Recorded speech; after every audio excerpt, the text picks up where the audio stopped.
यह कहानी एक छोटे से पहाड़ी गांव की है, जहां एक प्रसिद्ध पॉडकास्टर विक्रम अपने नए एपिसोड के लिए असली डरावनी कहानियों की तलाश में आता है। गांव के लोग उसे चेतावनी देते हैं कि यहाँ की कुछ कहानियां सिर्फ सुनी ही नहीं जाती, बल्कि उनका असर उन लोगों पर भी पड़ता है जो उन्हें सुनते या बताते हैं। विक्रम इसे सिर्फ लोक कथाओं की तरह लेता है और रिकॉर्डिंग शुरू कर देता है। लेकिन जब कहानी में घटी घटनाएं उसकी जिंदगी में असली रूप में घटने लगती हैं, तो उसे समझ आता है कि उसने एक गलती कर दी है। इस अधूरी रात की कहानी एक ऐसे प्रेत से जुड़ी है जो अपना बदला पूरा करने के लिए किसी भी हद तक जा सकता है। विक्रम एक प्रसिद्ध पॉडकास्टर था। उसकी आवाज में ऐसा जादू था कि लोग रात को अकेले उसे सुनने से डरते थे, लेकिन उसकी कहानियां फिर भी लाखों लोगों के दिलों में धड़कती थी। इस बार उसने सोचा था कि वह कुछ असली डरावनी कहानियों को इकट्ठा करेगा जो सच्ची घटनाओं पर आधारित हों। उसकी खोज उसे हिमालय की तलहटी में बसे एक छोटे से गांव रुद्रगढ़ तक ले आई। यह गांव अपने डरावने इतिहास के लिए जाना जाता था, लेकिन उसकी खासियत यह थी कि यहाँ के लोग उन घटनाओं के बारे में बात करने से भी डरते थे। विक्रम के अंदर उत्सुकता जागी। उसने सोचा, अगर लोग यहाँ की कहानियों से इतना डरते हैं, तो यकीनन उसकी ऑडियंस को ये कहानियां बहुत पसंद आएंगी। वह शाम को गांव पहुंचा। गांव का माहौल ही अलग था। जैसे ही उसने गांव के अंदर कदम रखा, उसे अजीब सी ठंडक महसूस हुई, जैसे कोई अदृश्य शक्ति उसे महसूस कर रही हो। गांव के बुजुर्ग उसे चेतावनी देने लगे, यहाँ की कहानियां सिर्फ कहानियां नहीं हैं बेटा, ये हमारे जीवन का हिस्सा हैं, इनसे दूर ही रहो। लेकिन विक्रम तो अपने मन में पहले से ही तय करके आया था कि उसे ये कहानियां रिकॉर्ड करनी है। उसने गांव में एक छोटी सी सराय में कमरा लिया और उसी रात से अपनी खोज शुरू करने की ठान ली। रात का समय था, चारों ओर घना अंधेरा छाया हुआ था। विक्रम ने अपनी रिकॉर्डिंग सेटअप तैयार किया। उसकी योजना थी कि वह गांव के सबसे बुजुर्ग व्यक्ति से बात करेगा, जिनका नाम था पंडित रामनाथ। गांव वाले कहते थे कि रामनाथ जी ने अपने जीवन में कई अजीबोगरीब घटनाएं देखी हैं और शायद वही उसे किसी अनकही कहानी से रूबरू करा सकते हैं। विक्रम पंडित जी के घर पहुंचा। दरवाजे की दस्तक पर अंदर से एक धीमी आवाज आई, कौन है? विक्रम ने जवाब दिया, मैं विक्रम हूं, पॉडकास्ट के लिए कहानियां रिकॉर्ड करने आया हूं। रामनाथ जी ने दरवाजा खोला। उनकी आंखों में गहरी झुर्रियां और चेहरा जिंदगी की कहानियों से भरा हुआ था। उन्होंने विक्रम को अंदर बुलाया और बैठने का इशारा किया। तुम्हें कहानियां चाहिए? रामनाथ जी ने एक लंबी सांस लेते हुए कहा। लेकिन जो कहानियां तुम यहां से लेकर जाओगे, वो तुम्हारा पीछा नहीं छोड़ेंगी। विक्रम ने मुस्कुराते हुए कहा, मैं डरने वालों में से नहीं हूं, पंडित जी। रामनाथ जी ने उसे गंभीरता से देखा और कहना शुरू किया, यह गांव सिर्फ पहाड़ियों और जंगलों से घिरा नहीं है, बल्कि यहाँ अतीत के कुछ ऐसे साए भी हैं जो कभी यहाँ से गए नहीं। उन्होंने एक घटना सुनानी शुरू की जो 50 साल पहले घटी थी।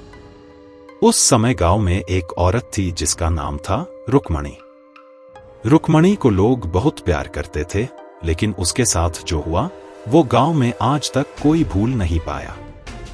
एक रात रुक्मणी अचानक गायब हो गई। उसे ढूंढने के लिए गांव वाले जंगल में गए, लेकिन उसका कोई पता नहीं चला। कुछ दिन बाद उसकी लाश गांव के पास के तालाब में तैरती हुई मिली। लेकिन उसकी मौत कैसे हुई, इसका कोई पता नहीं चल पाया। कुछ लोगों ने उसे आत्महत्या कहा, तो कुछ ने कहा कि उस पर किसी ने जादू टोना किया था। लेकिन असली डरावनी बात यह थी कि उसके मरने के बाद से कई लोग उसी तालाब के पास गायब होने लगे। हर बार जब कोई रात में उस तालाब के पास जाता, तो उसे रुक्मणी की परछाई दिखाई देती, जो उसे अपनी ओर बुलाती थी। जो लोग उसकी आवाज के पीछे जाते, वो कभी वापस नहीं आते।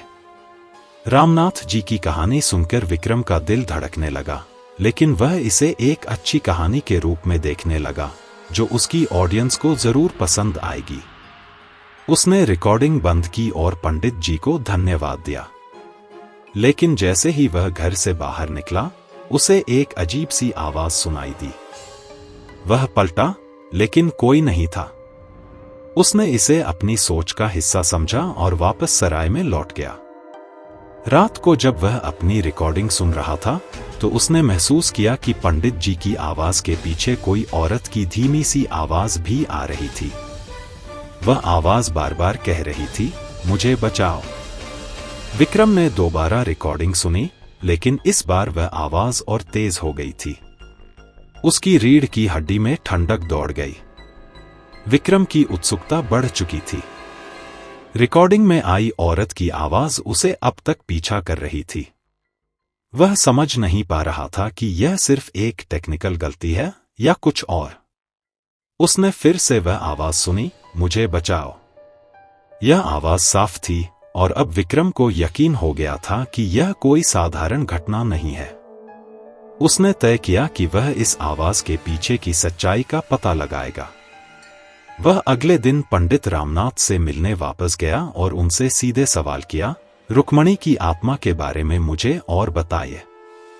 क्या वह अभी भी यहां है? रामनाथ जी ने गहरी सांस ली और बोले, तुमने उसकी आवाज सुन ली है, अब पीछे नहीं हट सकते। रुक्मणी की आत्मा अब तुम्हारे साथ है। वह तुम्हें तभी छोड़ेगी जब तुम उसका अधूरा काम पूरा करोगे। विक्रम चौंक गया, अधूरा काम? क्या मतलब?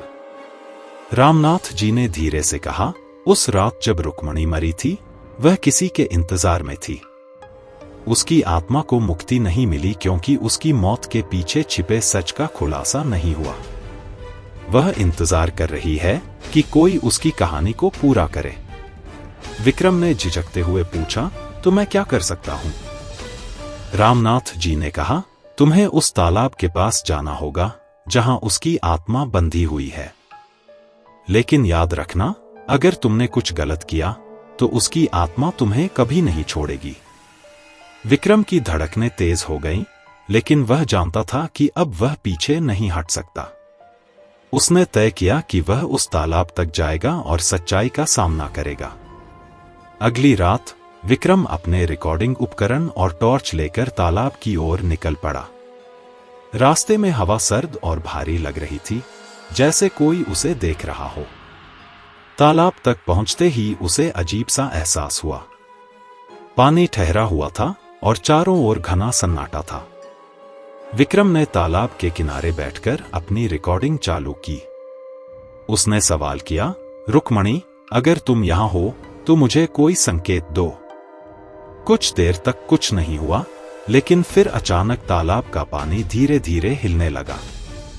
विक्रम की आंखें फटी की फटी रह गईं। पानी में एक परछाई दिखाई देने लगी, एक औरत की परछाई जो पानी में झांक रही थी।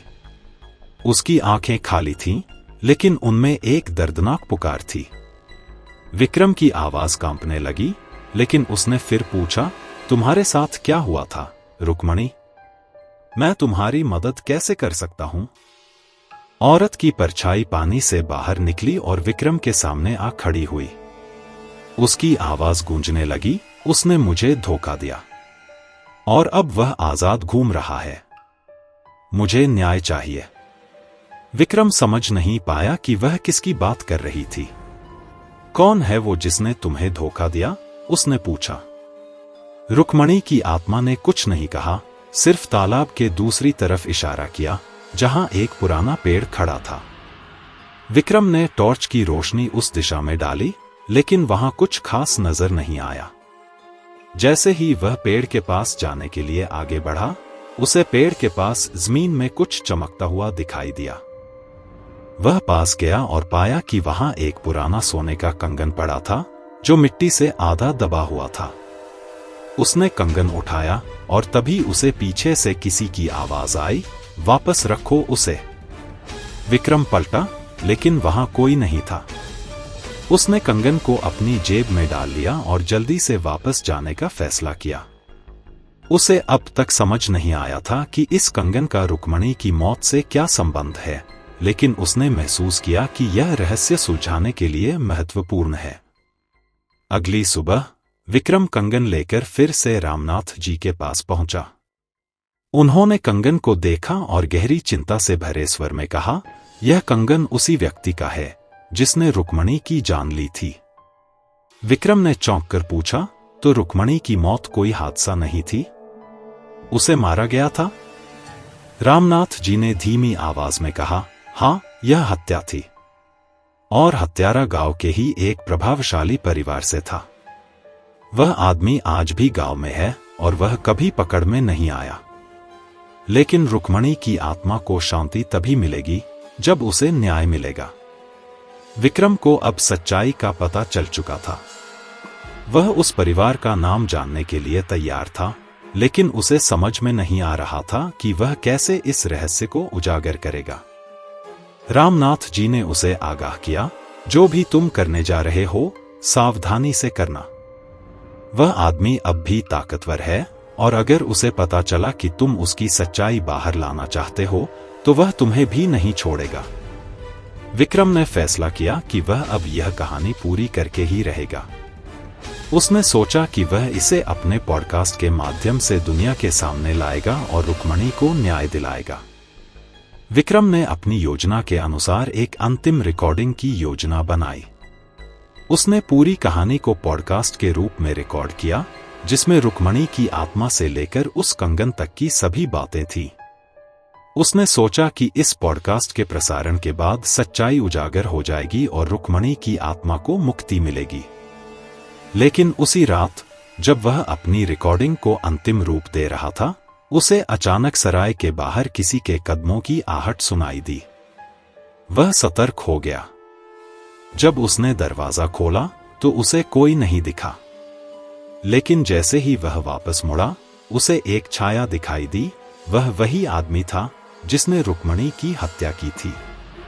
उसकी आंखों में खून का प्यास था।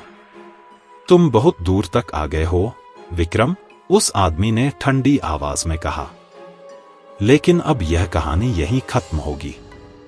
विक्रम को अचानक समझ में आ गया कि वह अब एक घातक जाल में फंस चुका है।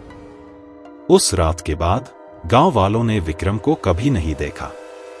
उसकी रिकॉर्डिंग्स अधूरी रह गईं और रुक्मणी की आत्मा अब भी न्याय के लिए इंतजार कर रही थी।